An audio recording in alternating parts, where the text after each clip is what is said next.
Aaron, how would you assess the readiness level of your offense? We're not ready yet, but we will be by Saturday. Right? We've got a couple more good work days ahead of us, and I'm confident that we'll be ready to play well on Saturday.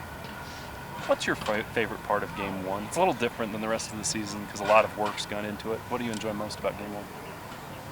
Well, it's just good to be back competing again, but I actually hate Game 1 because we're not in that in-season routine yet, so it's just a weird week, and we're playing an opponent that knows a lot more about us than we know about them, and so it's causing some consternation, but we'll be ready to play. Life of a coach. Right? Yeah. You went into Arizona last year not knowing much about them either. Yeah. Is that going to help you in any way? It's a similar situation, in that game, we expected to play better than we did in that game, frankly, and they did a good job doing some things we weren't ready for. We tried to prepare for that coordinator as well as we could, and so there is a lesson there to we're trying not to guess too much what they're going to do and just be sound at what we do, run our offense and be prepared to just execute as well as we can. But it's not easy when you don't know exactly what they're going to run and you don't know a lot about their players. They have a whole bunch of new players on defense. I think 8 or 9 transfers, most of them from Power 5 programs. So, it's a little bit hard to prepare for, but we'll be ready. Coach, much is made about the elements, and it's not a question about humidity, but I'm curious if there's like a lightning delay or anything like that. Does the coaching staff, do they have like a plan if in case something like that was to happen, how to maximize that time if it does happen? Yeah, I've been through a couple of those before. We had one when I coached at Utah. We had the long one at Michigan one year, and I thought we handled it pretty well, and then had one here against Utah that we didn't handle very well, but I think we've learned some good lessons from that, and that is something we've talked about. You go into the game with a full slate of your weapons, of your offensive I hope so. There's still, there's still 1, maybe 2 guys I'm not 100% sure about right at this moment, but I expect to have almost our whole crew, if not the whole crew. I don't think anybody's been ruled in completely out yet that I know of. You've got oars at 3 of your offensive line positions, Yeah. center and then the right side. What was the reasoning behind that? Like, why, I guess? Just that they're all really good, and it's causing us a lot of. It's a tough decision. There's 8 guys there that started Power 5 games, and then you add Kingsley to that mix. You got 9 good players, and probably they all deserve to play. So we're trying to decide. Do we just start 5 guys and see how it goes, or do we rotate some guys? Daryl has a good plan, and we're working our way through it. But wouldn't be surprised if you see 7 or 8 guys play in the first game. What lessons did the team learn from UAB maybe last year? And you kind of touched on this yesterday in Coordinator's Corner, but just like always being up for every opponent. Yeah, just respect for the game. If you don't respect, every aspect of this game, it will humble you in a hurry. And it's easy to be motivated and excited to play, for the first practice of fall camp or the first day of spring ball, or, if you're playing in the national championship game or something. But this game, you got to prepare the same way every day. Practice 15, the dog days of 2 days when it's hot and you're on the turf over there.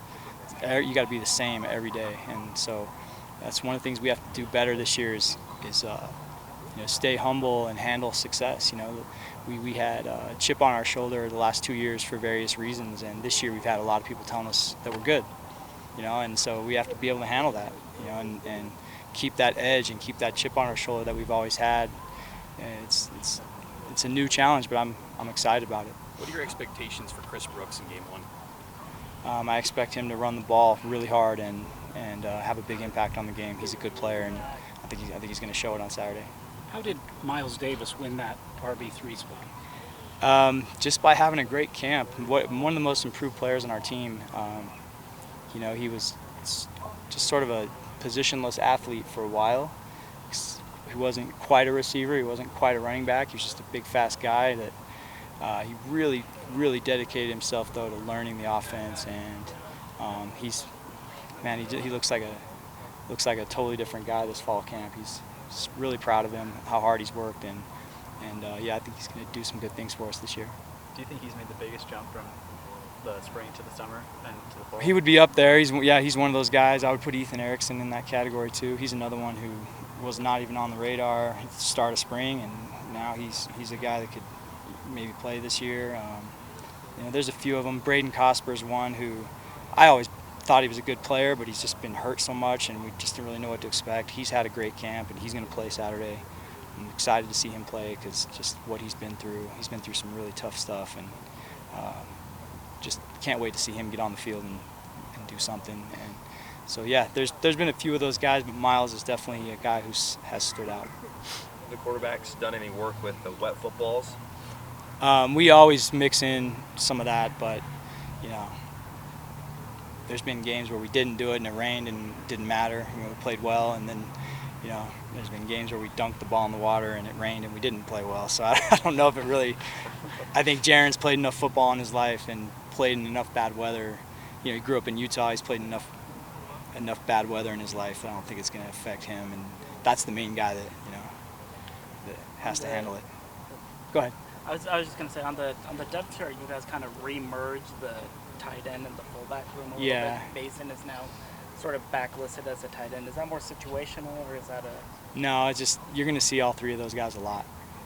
That's three of the best players on our team, and it's sort of we do sort of count them as the same position. They meet in the same room with Coach Clark, and we call them tight ends, and you'll see all three of those guys a lot this season. They're, like I said, they're three of the best players on our team.